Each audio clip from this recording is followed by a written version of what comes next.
Good afternoon. I'm Kathryn Gardette. I am here live at Caffe Vivace with the owner of Caffe Vivace, Brent Gallaher, and we're going to have a little conversation about why there's a coffee jazz shop in Walnut Hills. Thanks for meet with me this afternoon. So tell us, how did you and Vanessa come up with this concept? Of a coffee shop by day, jazz lounge at night. Exactly. We were both musicians. We met years ago when my father used to teach at Morehead State University in Eastern Kentucky, and Vanessa was one of his students. And one evening, I was dumping some reed water out in the hallway, because as a saxophonist, you soak your reeds to make your saxophone sound better.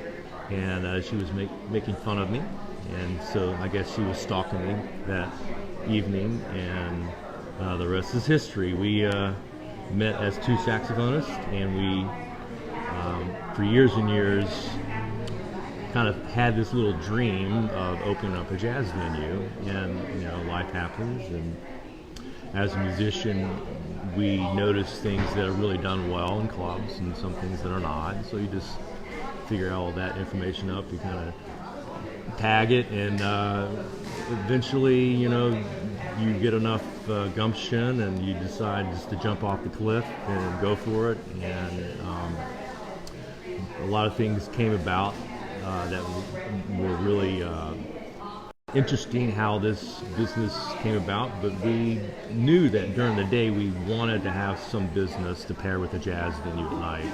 And we're both coffee lovers, and Vanessa works remotely, so she would always have opinions about how the tables were too small, too uncomfortable, and so we decided to go with the coffee side of things during the day and jazz at night, and they work really well. I mean, the jazz venue at night brings in a lot of people that don't realize that we have coffee during the day, and conversely, people will have some lunch or coffee, and then Phil and I will let people know that we're a jazz venue at night, so it works really well. There's a nice duality to it all. As someone who celebrates coffee and jazz in this space, I know that to be true. I also know that it's true that Brent has a commitment to local employment. And currently, we said the statistics about 40% that you have. Mm-hmm. So, with that, what was it that really is at the core of the mission to be local with your employment, as well as looking outside of the neighborhood?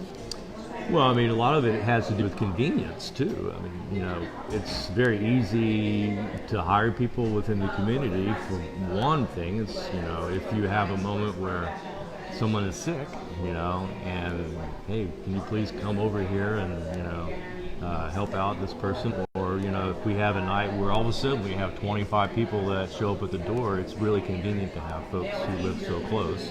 And so that as well, but I want to help the community grow too, and I don't want to just have a staff that live in the suburbs or 45 minutes from here. But this environment kind of is conducive for people who want to be in a working environment like this. And we have folks who are, students at Cincinnati for music that work here, or we have some medical student. And so that's just a mile from here, right? So It's convenient to have people so close. So I heard you talk about growth.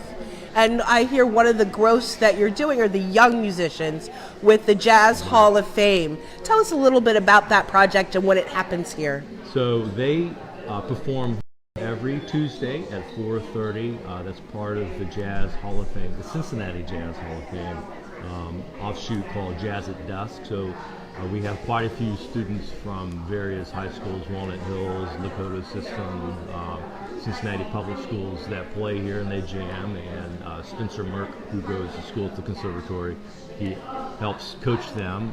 So that's nice to see young people here playing. And then in addition to that, we hire a lot of young musicians that to play here. So this evening we have a really fine. This is Julia Higgins. Here. And generally speaking, we have more of the veteran musicians on the weekends, but not so much try to integrate it.